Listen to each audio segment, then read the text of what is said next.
This program, for once, is going to be about Russia, but not about the conflict in Ukraine.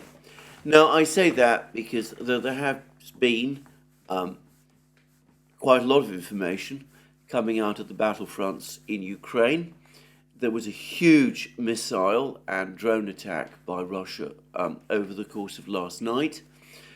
Of course, all the global attention, all the attention in Russia itself, all the attention in Ukraine is now taken up, is fully absorbed with the events involving Yevgeny Prigozhin and the Wagner group, even as Prigozhin stages what some people call a mutiny, what Prigozhin himself insists is not a coup in Russia. Now, before I proceed, I would quickly say that one of the reasons I'm not going to talk much about the situation on the front lines is that somewhat strangely, things have been actually rather quiet on the front lines over the last few hours. That may be coincidence, or as the Russians would say, luck, or it might be due to some other reasons. But anyway, I'm not going to devote more time to that.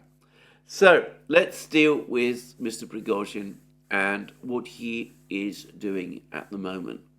Now, I should say this has not come out of the blue. For months now, Prigozhin has been conducting a very, very public feud with the leadership of the Ministry of Defense, with Shoigu, the Russian defense minister, and with Gerasimov, the chief of the general staff. And this really all started in February when Prigozhin, first of all, began to complain that Wagner wasn't receiving the ammunition supplies that it needed and had been promised in order to carry out the battle at Bakhmut successfully. And then this argument ebbed and flowed.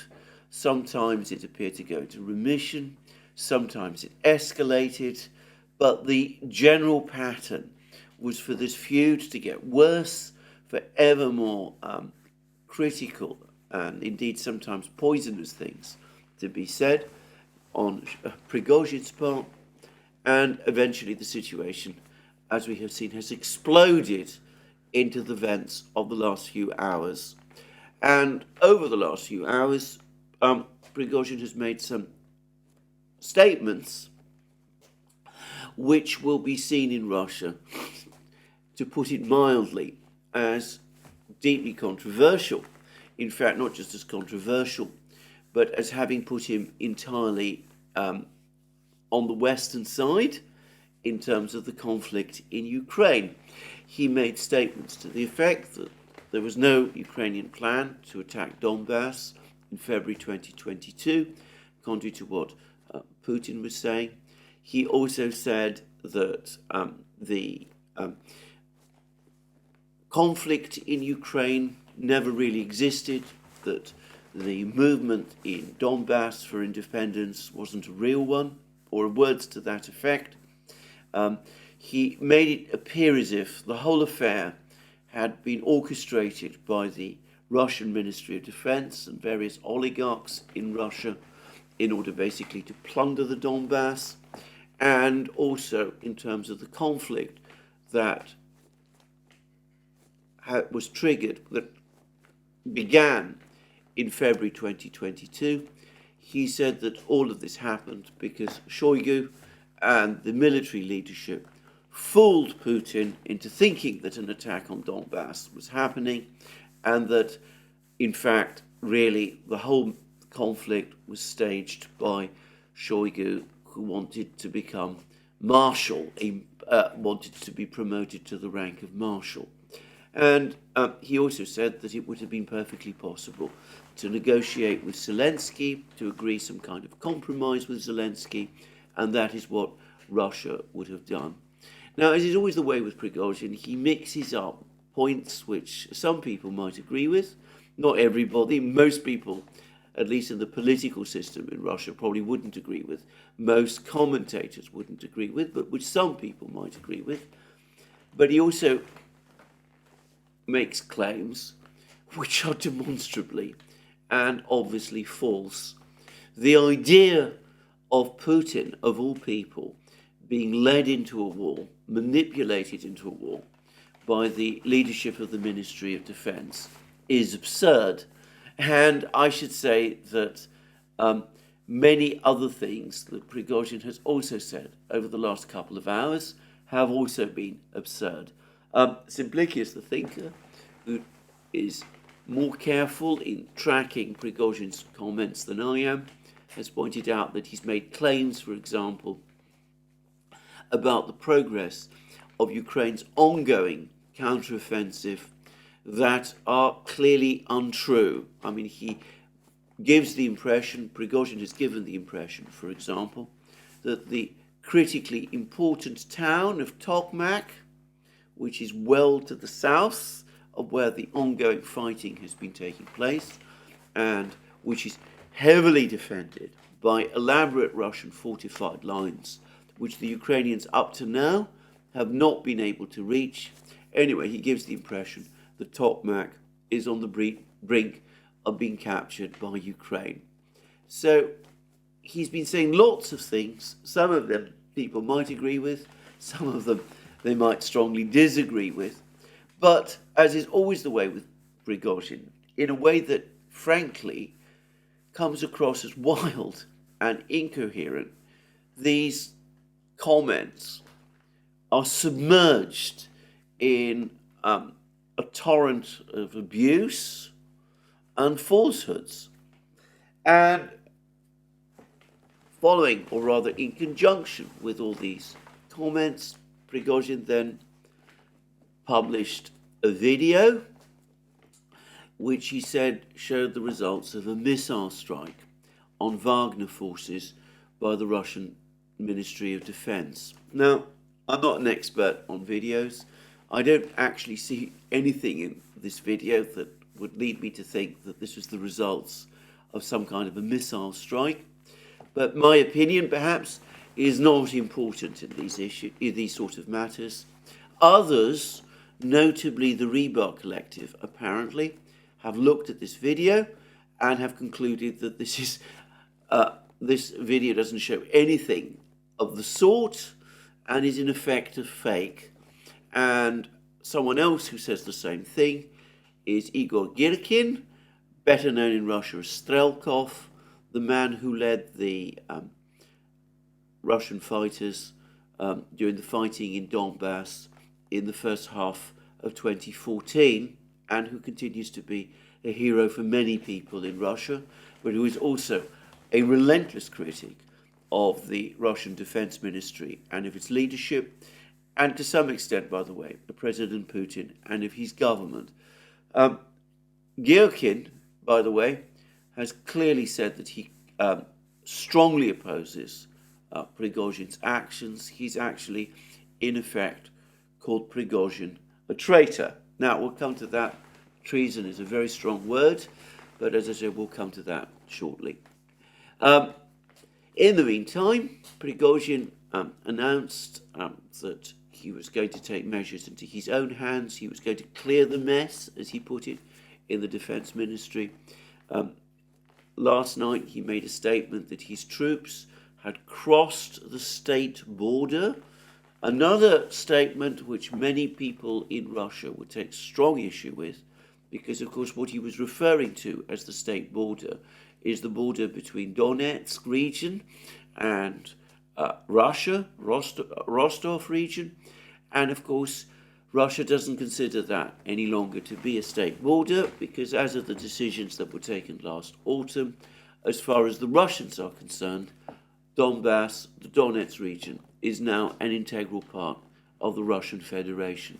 Anyway, Prigozhin made that announcement, and over the next few hours, sure enough, armoured vehicles from the Wagner group began to appear in Rostov, the city of Rostov, where they appear to have encircled, though apparently not captured, the headquarters of the Russian military forces in this part of the conflict zone.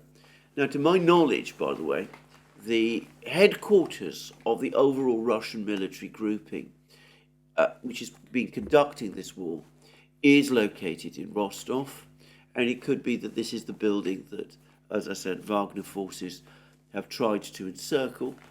But anyway, for the record, it seems as if that headquarters is still functioning, and it also seems as if there's been no real actions on the front lines, no sign, at least up to now, of any real slackening in Russian military activity on the front lines, which might plausibly have been caused by a disruption to their headquarters. But anyway, then we've had pictures of Prigozhin having what looks like an argument, of rather heated exchange with a senior Russian military official, the deputy defense minister, presumably somebody either sent to meet him or perhaps already in Rostov. And Prigozhin is insisting at this point on a personal meeting with Shoigu, the Russian defense minister, who he supposedly once sacked. And then we've had further reports of Wagner troops, of this convoy of Wagner troops moving into Voronezh region. It's difficult to get an accurate picture of how large this movement actually is. There's lots of varying claims, from 50 to 17 vehicles. But anyway, that this convoy has apparently moved into Voronezh, into Krasnogradar region as well, and that they're trying to advance towards Moscow, which, by the way, is 700 kilometers away. Meanwhile, the Russian authorities have issued an arrest warrant for Prigozhin. He's been charged with trying to foment an armed uprising, and they appear to be taking steps both to secure Moscow itself, and also they've been carrying out raids on Prigozhin's offices in St. Petersburg and in other cities. And over the course of the following hours, there has been a cascade of statements by senior Russian officials, pretty much every regional governor, every senior Russian official one can think of who wants to speak about this matter, but they've all been coming out saying that they oppose Prigozhin's actions and that they continue to support the legitimate authority, the legitimate government, which is based in Moscow. And one does get the sense of a political rallying around the authorities in Moscow and around President Putin in particular. And there have also been statements by senior officials of the Russian military high command, so that General Surovikin, who Prigozhin has at times sought to play off against Shoigu and Gerasimov. He's sometimes spoken about Surovikin as if Surovikin was some sort of a friend. Anyway, Surovikin issued a televised statement in which he called on these Wagner troops to turn back.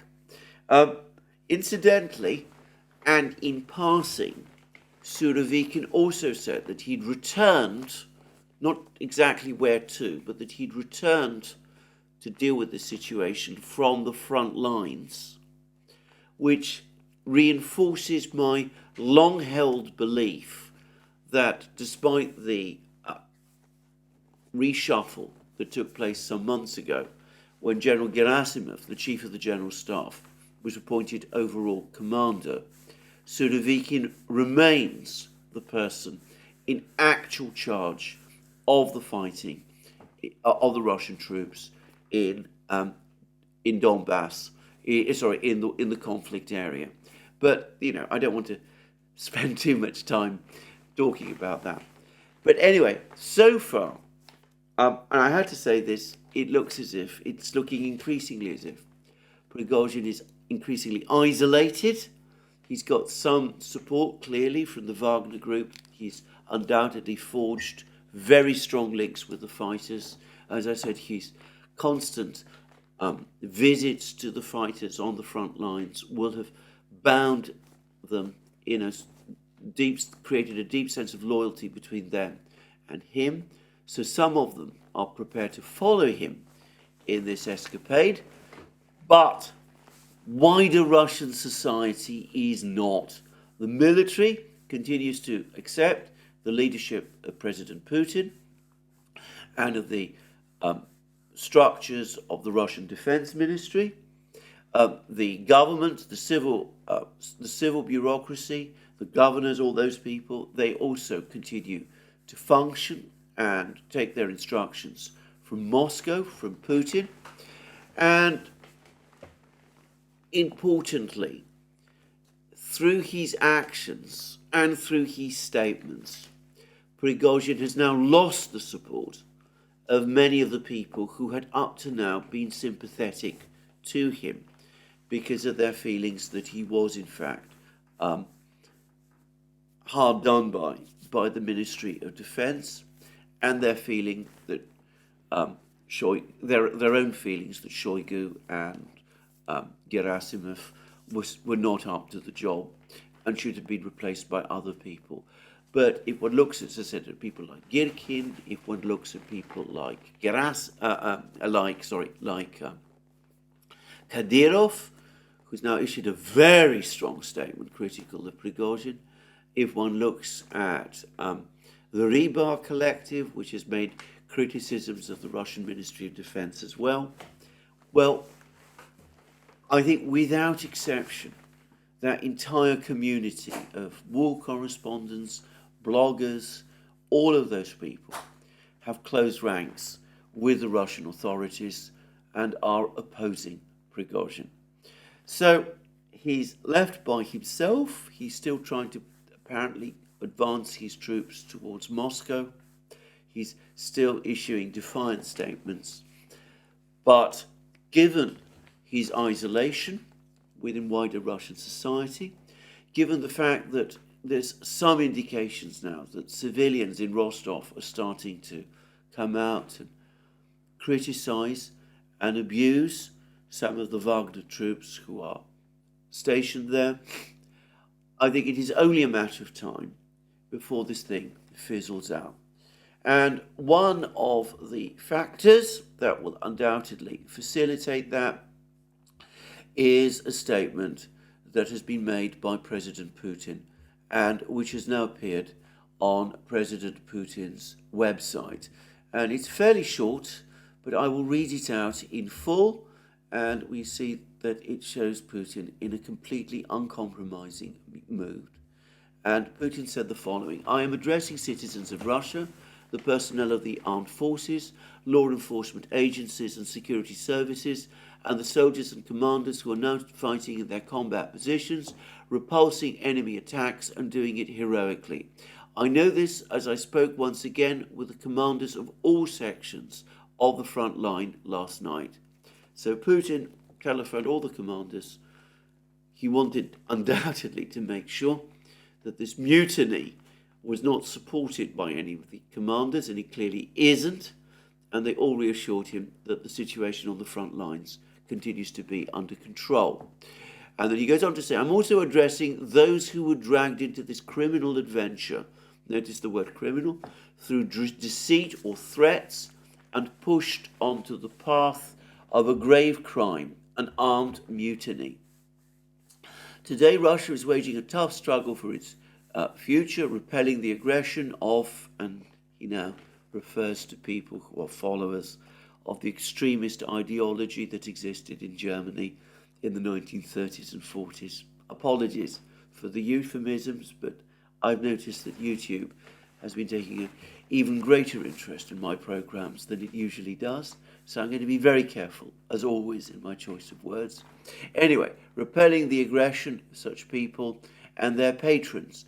The entire military, economic and informational machine of the West is directed against us. We are fighting for the lives and security of our people, for our sovereignty and independence, for the right to be and remain Russia, a state with a 1,000-year history. This battle when the fate of our nation is being decided, requires consolidation of all forces. It requires unity, consolidation, and a sense of responsibility. And everything that weakens us, any strifes that our external enemies can use and do so to subvert us from within, must be discarded. Therefore, any actions that split our nation are essentially a betrayal of our people, of our comrades in arms, who are now fighting at the front line. This is a knife in the back of our country and our people. The stab in the back, others have been talking about this in the same way. Very potent language here. Talk about criminality, talk about a stab in the back, talk about seeking to create divisions in society. And then comes a very important paragraph. A blow like this was dealt to Russia in 1917, when the country was fighting in World War I. But the victory was stolen from it. Intrigues, squabbles, and politicking behind the backs of the army and the nation turned into the greatest turmoil. The destruction of the army and the collapse of the state and the loss of vast territories, ultimately leading to the tragedy of the Civil War. So he is conjuring the memory, the spectre of 1917. Now, there's some dispute as to exactly who he's referring to in this statement and which events he's referring to. It's been suggested, I had an email from a most eminent person that in fact he's referring to the events of October or November 1917. In other words, the Bolshevik seizure of power. I tend to think he's talking about the earlier events which took place in February 1917 when the Tsar was forced to abdicate. He talks about intrigues, squabbles, and politicking behind the backs of the army and the nation. And then he says that turned into the greatest turmoil, which is the October Revolution, the destruction of the army, and the collapse of the state, and the loss of vast territories, including ultimately leading to the tragedy of the Civil War. Well, that's what I think, but really at this point, I don't think it greatly matters whether he's talking about February 1917 or about October 1917. What he's telling Russians is this is a dangerous moment. Somebody is trying to create divisions amongst us. Somebody's trying to create a kind of civil war situation. We simply cannot afford that at this time. We are at war, and this is a stab in the back, and it's risking everything. We risk everything if we allow this to succeed. And then he stresses the point further. Russians were killing Russians. This is about the Civil War. And brothers were killing brothers, while all sorts of political adventurers and foreign forces profited from the situation by tearing the country apart to divide it. Now, political adventurers might refer to Lenin and the Bolsheviks, but of course, again, Putin isn't being precise, and of course he doesn't want to be precise because he wants everybody to consolidate behind him, and of course he doesn't want to annoy the communists, who are a significant force within Russian society and a patriotic force which has supported him in general over this war at this particular time. But then he goes on to say, we will not allow this to happen again. We will protect our people and our statehood from any threats, including from internal betrayal. And he then goes on to say, what we are facing is essentially a betrayal. Inflated ambitions and personal interests have led to treason. And that is clearly a reference to Prigozhin. And when he talks about inflated ambitions and personal interests, what he's saying is that Prigozhin has placed his own grievances against the Russian Defense Ministry, his own grudge against Shoigu, above everything else, and this is a reflection of his inflated sense of his own importance, and this has led to treason.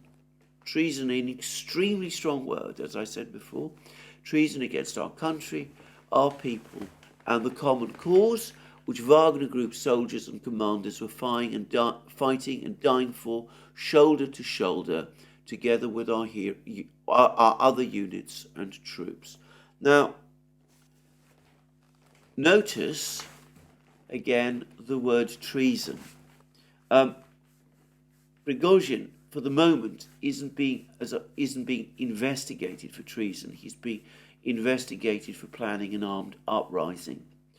But from the look of this, it could be that more serious charges are coming, and I suspect that they are.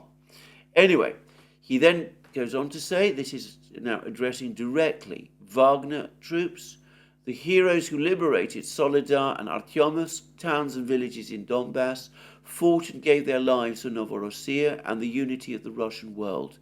Their memory and glory have also been betrayed by those who are attempting to stage a revolt and are pushing the country towards anarchy and fratricide and ultimately towards defeat and surrender. And that's again a clear reference to Prigozhin. So Prigozhin's actions are putting Russia at risk of defeat and surrender. Very strong words, and that's why I say again, this does point eventually, so it seems to me, to treason charges. And then he goes on to say, once again, any internal revolt is a deadly threat to our statehood and our nation. It is a blow to Russia, to our people. Our actions to defend the fatherland from this threat will be harsh. All those who have taken consciously the path of betrayal, planned and armed mutiny, and taken the path of blackmail and terrorism, another very strong word, will inevitably be punished and will answer before the law and our people. And then he says that the armed forces and other government agencies have received the necessary orders. Additional counter-terrorism measures are now in effect in Moscow, the Moscow region and several other regions. Resolute action will also be taken to stabilize the situation in Rostov on Don. It remains difficult. In effect, the work of civil and military authorities has been blocked. And so he's given instructions, in effect, to the Russian Defense Ministry, the other internal security agencies and the government to quash what he clearly regards as a rebellion, a treasonous rebellion against Russia.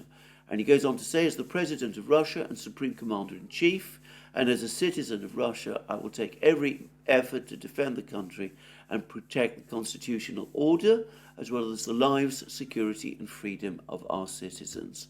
Those who staged the mutiny and took up arms against their comrades, they have betrayed Russia and will be brought to account. I urge those who are being dragged into this crime not to make a fatal and tragic mistake, but make the only right choice to stop taking part in criminal activities. I am certain that we will preserve and defend what we hold dear and sacred, and together with our motherland, we will overcome any hardships and become even stronger. Now, this speech of Putin's and the fact, as I said, that Russian society, the government, the bureaucracy, the military, the security services are consolidating around Putin, or at least that is the overwhelming impression as of this time, and the fact that Putin is taking this uncompromising position. In my opinion, they doom Prigozhin's entire operation. He is, as I said, isolated. Sooner or later, I suspect some of his supporters will start to peel away from him as they begin to sense that this isn't going to go anywhere. He's not in a position to take on the entire Russian military and the entire Russian state. He's already said that he doesn't want to carry out a coup himself. It seems to me that this affair will eventually, at some point, probably over the next couple of days, burn itself out. How has it happened? How did it come about? Well, I have already spoken about the fact that this feud between Prigozhin and the Ministry of Defense was real and has been escalating for a long time. It wasn't an exercise in psyops or four-dimensional chess or anything like that. But I suspect that the event that has probably precipitated this is that apparently the Russian Ministry of Defense has imposed a deadline requiring all private military companies, so-called, conducting operations in the conflict zone, including Wagner, to sign contracts with the Russian Ministry of Defense by the 1st of July. And probably Prigozhin felt that if he was maneuvered into signing, if Wagner were to sign such a document, he would lose control of Wagner, and there would probably been warnings that if this signature wasn't received, the Russian Ministry of Defense would itself take action. So Prigozhin has probably reacted to this by taking this extreme and reckless and frankly dangerous and stupid step that he has taken. Now, there are other theories. You follow the British media as I do, you will know that for weeks and months there have been predictions in parts of the media, especially the Daily Telegraph, that there would be some kind of uprising in Russia, that Prigozhin and the Wagner group might try some kind of coup in Russia. And obviously people in Russia read this, they take into account that all of this is happening whilst Ukraine is conducting its offensive, and inevitably there are some people in Russia who are putting two together and are saying that Prigozhin has been put up to do this by the West. Now, I've seen no evidence of this at the moment, and I'm not going to assume that. But I will say that Prigozhin's statements, in which he seemed to support the Western narrative about the conflict in Ukraine, cast doubt on the legitimacy of the movement in the Donbass, questioned the entire rationale upon which the war started in February 2022. Well, all of that, of course, has strengthened those beliefs that are now becoming widely circulated within Russian society. Anyway, what is the effect of all of this going to be? Well, I think at one level, it's probably not going to have a huge effect. It doesn't seem as if, as I said, it's affecting, at least up to now, the performance of the Russian military on the front lines. I suspect that within the Russian regular army, Prigozhin hasn't had many friends for a very, very long time. And I suspect that many Russian soldiers, like Putin himself, will feel betrayed by the action that he is taking. And it could be, and I think it is very likely, that just as de Gaulle emerged strengthened after the attempt of parts of the French military and the so-called OAS to launch a coup against him in France in the early 1960s. From memory, I think it was in 1962. So I think potentially it could be that Putin might actually emerge strengthened from this affair as well. And anyway, this ongoing boil of Prigozhin and of the Wagner group will finally be lanced. But it must be said that in international terms, in reputational terms, for Russia, for Putin, this has been a disaster. It's going to reinforce belief amongst Western governments that the political system in Russia is extremely fragile and that there are tensions within Russia and that a coup might happen at any time and that Putin's position is far from secure or stable. We've seen that there's already been articles to this effect in the British media, and the people who've been writing those articles and the people who've inspired those people to write those articles will now feel vindicated and strengthened in those beliefs, and that will make them more determined to continue to support Ukraine through this war. But perhaps even more damaging is the effect this is going to have on Russia's friends. Governments like China, India, Iran, Turkey, Saudi Arabia, Egypt, Brazil, South Africa, they're all going to be saying to themselves, how stable is the government in Russia actually? How strong is Putin's real position? We've worked with him up to now. We've done so because we believe that he is in stable and secure control of the country. But what if he is not? What if all that was an illusion? The fact that there's been this armed uprising within Russia might in fact point to a different conclusion, that the political situation in Moscow is unstable and that this is an unstable and volatile country, and one therefore that we want to keep at arm's length. Now, if that opinion starts to take hold, then I am afraid it will not be a good turnout for Russia.